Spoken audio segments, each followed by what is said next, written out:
Well, it's good to have you join us. You're still watching U45 Morning Show on Super Screen Television.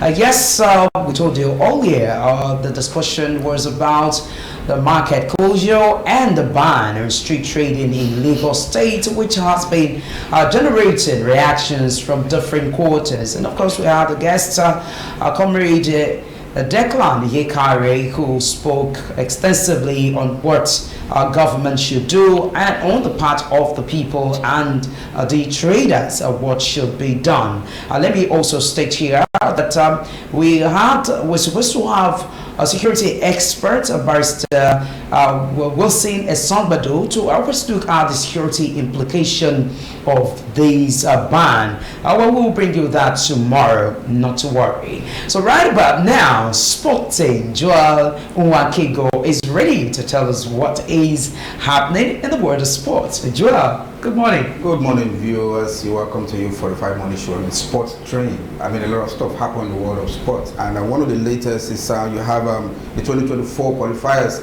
for the Olympics. The ladies are right there in Addis Ababa in Ethiopia, getting set for the match that comes up tomorrow. But funny enough, it's just 6 players and 8 officials. I wonder what's happening. Another player expected in camp. Well, I don't know what's happening. Maybe because of the league games that are ongoing, you know. But hopefully, I'm sure some of the ladies will join camp today. Yeah, exactly. The likes of Azat Oshuala and other players will join the rest of the home-based players. Yeah, Rashida Tajibade and others. I'm sure they'll be able to catch up with the team. And it's good to know you had just a late call-up, Sebastian Flourish. She was part of the team. She just left just a couple of hours ago just to join the other ladies in camp. Yeah, that's a good one for her, and hope she'll be able to prove herself in that team. Yeah, we're talking about some players that are left out. You have the likes of Plumtree, the lady that plays for Leicester, and also Onome Ebi. She's 40 years old. She has been asked to quit the national team, but she said, "You can't force me to retire." But at 40, I think the right thing for her to do is to actually retire. I remember a particular player at a point in time that retired from football at the age of 30, was it 32? Yeah, we talked about him a few years ago, Eden Hazard. Yeah. So why would she be saying she doesn't want to quit at 40? Well, I think on the part of to pave way for younger players. Well, for me, I think for Eden Hazard, it was a different ball game. Eden Hazard, towards the end of his career, his career was plagued with lots of injuries, you know, and so as not to worsen the situation, I'm sure maybe that was why I decided to call it quits. But for Onome, I think she has been consistent. She has been blessed, just like Cristiano Ronaldo. Cristiano Ronaldo is 38 and he's still playing good football. What's his name? Zlatan. Zlatan played until he was 41. And also you had a Rivaldo that played until 48. You understand? While the Jamila that went to the World Cup, you know, as an old man. You know, so maybe Onome, if she feels, for me, if she feels that she still has it up her sleeves to give, I mean, let her continue. Well, then again, you can also find out that it's possible that she has stepped on some toes who now feel that might be a punishment for her, people who are... No, I wouldn't want to believe that. So really, if she's still interested and she's still playing well, why wouldn't they allow her to do it? Well, a couple of 2 weweeks ago, you had a player, Okwaranoze. She retired at the age of 29. Yeah, Desire. It's a choice. Yeah, she retired at the age of 29. She has seen it all. Retirement is a choice. It's a choice. It's possible she wanted to do other things. So why is she might have had it all planned out from the beginning? That by 29, I want to retire doing this particular sport. I want to go into business or something. So it's an individual. All the money and all that. It's an individual's choice. Yeah, but a certain Ronaldo once said that as long as my body can carry me and, you know, my spirit, I should keep playing. So that answers that. For the case of it's a ball game right now, like you said. You know, the female and the male is different. A guy can play up to 50 because we speak. The oldest footballer, you know, still playing is about 53. Is 53. Second division. But you can't. One thing you have to realize is that you can't compare the body of a man, the system, to that of a lady. I mean, so many things. You know, you guys, in most cases, when you're slim, you're very light. Okay. Unlike a woman, even if you are slim, you should have heavy loads. You know, disturbing you, if you understand what I mean. Okay. So you cannot compare both parties. You know. So now, let me take you on this. What is the right age for a female to retire in active sport, regardless of the sport? Football? I think that should be dependent on how active the lady is. It might be, but I feel that it should actually be 45. 45. So you're telling Ronaldo to keep playing. Well, 45 is a lot. Now, okay. No, it depends on how active the individual is. You see, you can't compare how our system functions. Yeah, it varies from. So some people, you individual. even find people are developing different sickness Exactly. as early as 30, 32. So, and you have some people at 45, they're still very vibrant. You see them, you're still thinking that they are 20 plus. So if you are that kind of individual and you're active and it is evident, everybody see that you're playing excellent football, but why not? And even in recent past, we've seen where athletes, and don't also forget the place of experience. Yeah. The experience she has been able to garner over the year. We should not be always quick. Work for the team. True, we should not be quick to force her to retire. Okay. We need our experience. We have a lot of younger players coming on board. Which you would tutor. Our experience is needed right now. Apart from Onome, I don't think there's any player in that team that is in her 30s. You see, so that's what we're talking about. So we need her experience. She can be there. She doesn't need to play regularly. Come in, close shop for the team when they are leading. Our experience is needed for me. But I feel in recent time we've seen where athletes, stop by the wayside. They give birth to kids and they come back, still be active. So what are we talking about? What about Williams? Williams. Yeah. Thank you. I mean, she went put to bed and she's still very active. So what are we talking about? So it comes down to what I said earlier. How active are you? Yeah. As long as you feel you're active and you can still push on, they should allow them explore. Okay. Anyway, talking about exploration, we have a lot of some of the ladies in the team had injuries. We have the likes of Christy Uchebe that plays in Portugal, Regina Otu, and Osinachi. They are injured, and these are key players in the Falcons team. I mean, don't you think it's going to affect the game tomorrow? Of course, that's a minus. So Well, that's definitely going to be a minus for them. They will be greatly missed, but I think with or without them, Nigeria should be able to. I think that's the reason why they had to include some few home-based players. Yes, I think we should be able to pull through with Ethiopia. Ethiopia is not a threat to Nigerian football. Is that what you think? Yes. Are If you very we're playing in South Africa, Are you very confident? If we're playing in South Africa, if we're playing Ghana, Cameroon, then I may have some issues. But not Ethiopia. But you know that football sometimes it can be quite unpredictable. Absolutely, I agree. But for women football, it is still predictable in Africa. 9-time champion, right? Yeah. Anyway, it's good to know we have the basketball league coming up soon enough, and 26 club chase laurels as nbbf kicks off the Premier League and in 4 cities, Lafia, Ibadan, Abuja, and Lagos. I don't know, basketball is really coming up. You have a lot of teams just live for just a laurel, and the team that wins this tournament represent Nigeria in the African Basketball League. I love the way attention is being given to basketball. This is what we've been talking about here in Super Screen Television, that apart from football, other sports should be looked into. The sport ministry should throw their weights, corporate bodies should throw their weights and their sponsorship into other sports, and we see what is happening with basketball, and that's kudos to them. Now I think the governor's I think Governor Obaseki's wife started in the football, the best Obaseki Cup. Exactly. That's football. I think they started yesterday. I saw a clip where they started yesterday. So this is good for the basketball, and I hope that all of this spread to other sports in the nation. A lot of people believe you have to be tall, like 6 feet plus to play basketball. Do you believe that? Of course, now you know that this is part of the requirements for you to play football. It's like you say basketball. To play basketball. Beg your pardon. I'm talking about basketball. You need height. In terms of how do you use what language do you use? You dunk. You dunk. You understand. So you need to be tall. So for me, I think height is very important when it comes to basketball. You will see in most homes, even in schools, when you see a lady tall, slim, the next thing you say, well, do you do any sports? She says, is it football? So why not try basketball? Because that height is a plus for any individual. Well, your height is a plus. Why didn't you do basketball? Well, I think I choose broadcasting. I love to talk. I agree with her. Basketball is a sport of and I'm not even as tall as the height the average basketballer. So, but in the NBA, they had a player, I think Iverson. Iverson was 5'9". But So that's where I'm going to now. Basketball is a game of height, but it's also a game of technique. Yeah. It's just like saying football is a game of height. It's not true. We have seen some of the best players, being average 5'9", thereabout. So I think basketball is also a game of technique. Yeah. We have some really gifted and technically sound basketball players, and they have done well.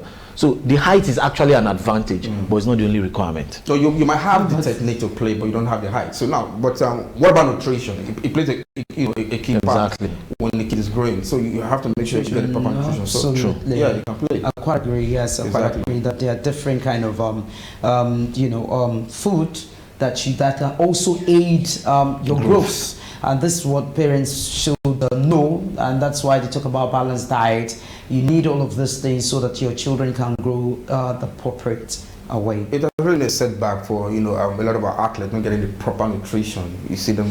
But one thing here, you see what? Let me just be truthful with you. In Africa, basically, we are not used to the right nutrition. Basically, our balanced diet sometimes is missing. I don't know, maybe because of the economic situation, but even from homes growing up. I mean, you watch international community, you see them want to eat your fruits. It's a must that you have fruits, that you have juice, milk and whatever. But how many homes do you see do that? And so this is how these people grow from homes. That's why they say the problem of society starts from individual's home. It is a family thing, then it trickles down. So if parents actually do that from the beginning, the child is aware that if you want to eat, you have your milk, you have your fruits, you have this, you take a fruit first and all that. Just few homes that are very comfortable are the ones doing that. And where do you even see most of these players coming from? But most times they come from poor homes where the parents can hardly feed.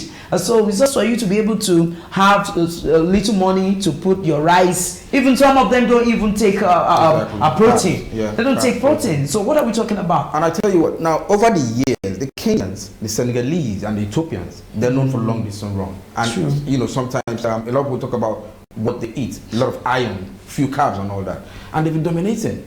They're not, they don't have the best of proteins and everything, but I mean, they come out tops in long distance races and all that. Now, another thing to consider apart from good nutrition, which a lot of African families cannot afford due to the economic situation. Let's be truthful. It is expensive to eat well. It is. Absolutely. It is expensive to eat well. Now, there's also the place of genetics, which I think some of these Kenyans and other African, Sudan. There's a place in Sudan called the Dinka. Those people are usually 7 feet tall. So that's genetic. Or the Maasai. So these are the genes has a lot to do with how these people also perform. Anyway, from that, it's good to know that you have a posthumous birthday, Rashidi Yekini. Yeah, he was 60 just yesterday. And, wow.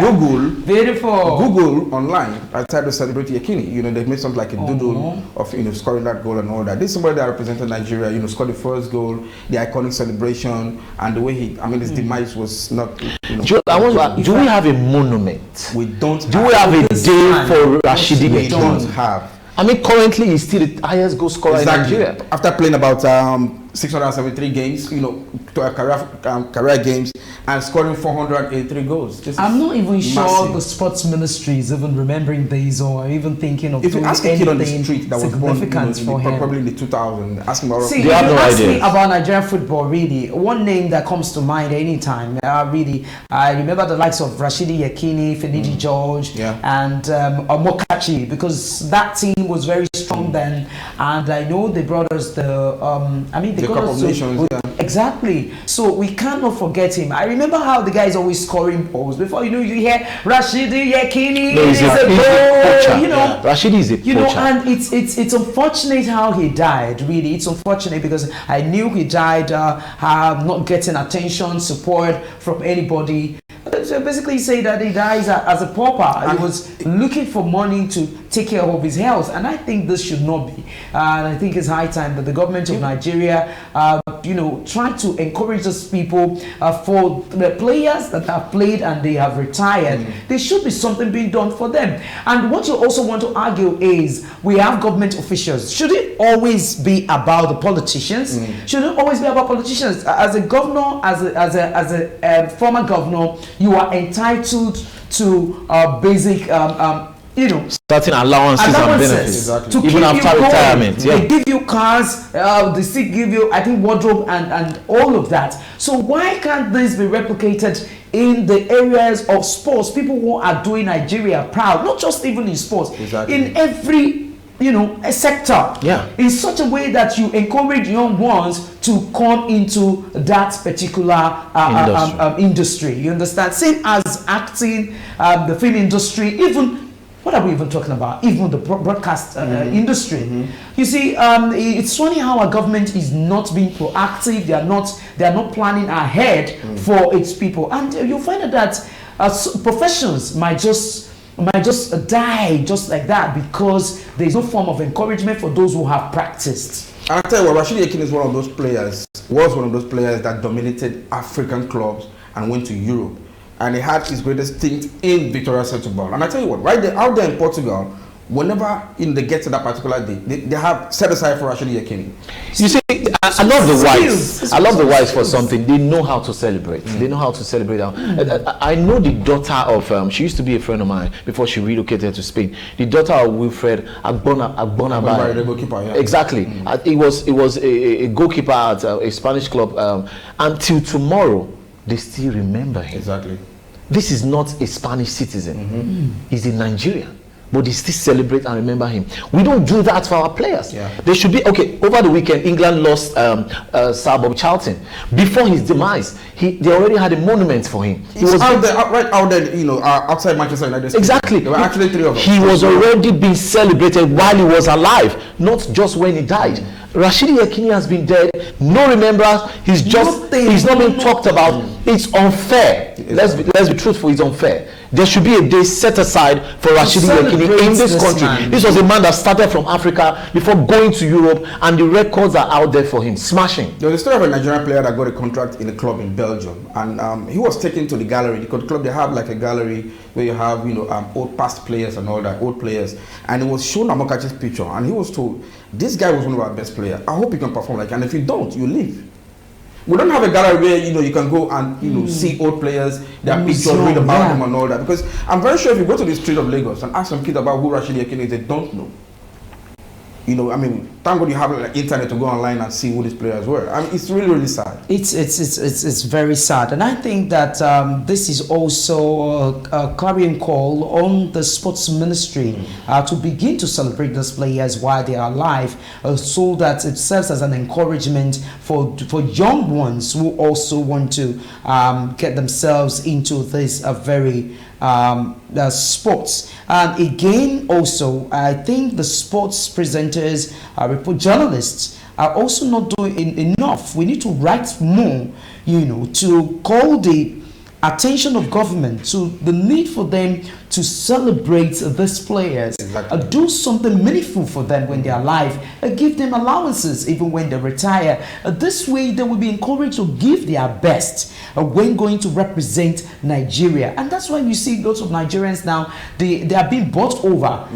You see them playing for all of these English Premier clubs and what have you, because they are not proud to play for Nigeria, because the stories they get from those who are playing is not a sweet story. So why would they want to say they want to come? Please, I think it's just high time the right thing is being done. Apart from the right thing being done, I think the sport ministry has a key role to play in this, because it starts from there. What about the federation, the football federation? Now you had a certain Okwaraji that died almost 30 years now. We had a statue of Amokachi out there in Okwaraji at the National Stadium. Formerly it was big, but I don't know what happened. It got straight. I don't know what really happened to that stadium. Anything should be named after these people. Stadiums, streets and all that. What happened to the families of Rashidi Yekini? You don't know what's happening. That's another thing. We are even talking about the player himself, not to even talk about his family members. Because is it not when a player is even celebrated that once you know that a family member of yours has been picked to play for Nigeria, you will all celebrate because you know that whatever he gets is extended to you people as extended family members. But when the player itself retires and the government is not even looking at his or her side, how do you not expect the families to encourage their children or what or family members to come into the game? The worst I saw was he was a Muslim and was buried in the Muslim way. On his tombstone, you had the ball you buy in the market for 1,500, just out there, just right there on his head side. It's really sad. See, let's see, we can continue to talk about this again and again. Ask yourself, the national stadium till now, is this something to write home about? I remember when Sunday Dari came in as the sport minister, he promised that that place will be renovated and all of that. Till now, it is still the same. Even when they went and demolished some structures in there, they left it worse than it was. Exactly. So what are we saying? It tells us, it says a lot about the kind of people we are and how the kind of importance we place on important things. If the stadium is like that, it's like in an abandoned state. Exactly. Nothing is being done. You see, you got to begin to ask yourself, is it that government is blind not to see this and you expect people not to talk? It's not possible. I think this is a clear call on government. Something needs to be done about that stadium. It does not represent Nigeria. Exactly. How would you expect players to do well? And now you're talking about hosting major events like the AFCON. How can we host the AFCON having such an edifice? I think it's a deliberate effort by the players. Sometimes they don't want to get themselves injured. They don't want to give their all like that, because for those who have given their all, what has become of them? Imagine the female under-20 player, the Flamingos, trekking from point A to point B because the bus had a problem. So they had to trek over 5 kilometers. You can imagine. You can imagine. That's the national team. It's ridiculous. It's really, ridiculous. This is a call on the sport ministry and on the government to please do more for our sports. Are you sure they want to do more for our sports? I mean, they have to do more. It's a must. They have to. This is why they are there. They said to whom much is given, much is expected. If you're expecting so much from your players, then it means that you have to give your players the best, if not the best, something close to it, in such a way that they will know that indeed this government is interested in them. And not just because of the victory they will bring on, because if you do them well, they will definitely bring the victory. The last time Victor Osimhen came to play for the friendly game, he picked up an injury. Exactly. That's what we're talking about. Players have come to represent the country, and then they pick up injuries, go back to their clubs. And neglected. You had a player called Gloria Foibu. She represented Nigeria in the under-20s. She was injured. She had a fracture. She was abandoned in the hospital. Okay. As we speak, she will tell you, I don't even know who paid for that treatment. And it wasn't the NFF. She was abandoned in the hospital. They left her there. You can imagine. This is why European clubs don't allow some of their African players come represent their country. This is it. This is the reason. Just recently, the Minister of Sport, John Eno, had a visit to Ajegule area where you have the Maracana Stadium. The old Maracana was refurbished by Yemi Idowu. He has a foundation called National Idowu Foundation, alongside the what's it called now, the chairman of Ajegule for the local government, the person of Fatai Ayola. You need to see what they did there. Fantastic. That's an individual. It was in 19 pitches right there in Ajegule. And I tell you what, Ajegule guys, the kids are enjoying Ajegule as we speak. This is what we're talking about. But again, does it have to be the individuals? What's the sport ministry doing? We're talking about what Amaju Pinnick did, in his home. He could have done that while he was a sport minister. You understand? So that's what we're talking about. We shouldn't wait for individuals alone. I mean, kudos to the guys who did this job. Yeah. Fantastic for grassroots football. The guys in Abujegule, I'm sure they are super excited. Super excited. We need more of this from the government. I mean, all of these allocations and big mega monies, where are they going into? Okay, well, that question, if you ask me, then I will say we should ask. The truth of the matter is, if you continue to wait on government, imagine what is being done at the grassroots by the individual you mentioned. Yeah. If he was not given the go ahead, like for him to do that. We will not be celebrating them. Look at how amazing. Look at how amazing, how beautiful the stadium is. If an individual can do this, you begin to ask yourself, what is government looking at? It's just the same story of we talking about fuel in Nigeria, the hike in fuel price. You find out that an individual like Dangote is able to establish a refinery, and you begin to wonder what is really wrong with the government. Government that is more than one, more than two, more than three. I mean, the number is countless, and you mean purposely you've been there, and the refineries cannot be refurbished. I mean, yeah. Before the last Olympic in Japan, the previous Olympic, Nigeria spent $2 billion in preparation for just 7 events. That's all we hear. Fraud. That is all we hear. It's criminal. That is all we hear. It's criminal. You hear big funds being earmarked for certain projects, and at the end of the day, when you see the outcome, it is not in tandem with the money being earmarked. So it's all about corruption. Even could be said at some point that he's so surprised that when he sees the quotation for his flight ticket to and fro, about $50,000, from England to Nigeria. I mean, I wonder why it's stuff like that keep happening. Where is he going to? I don't understand. They keep, over invoicing. Exactly. And nothing is being done. So for God's sake, I think it's time you employ the character of zero tolerance. People should be held accountable. Zero tolerance for corruption in Nigeria. I hope that they will come, then we'll be able to smile that indeed this is Nigeria of our dreams.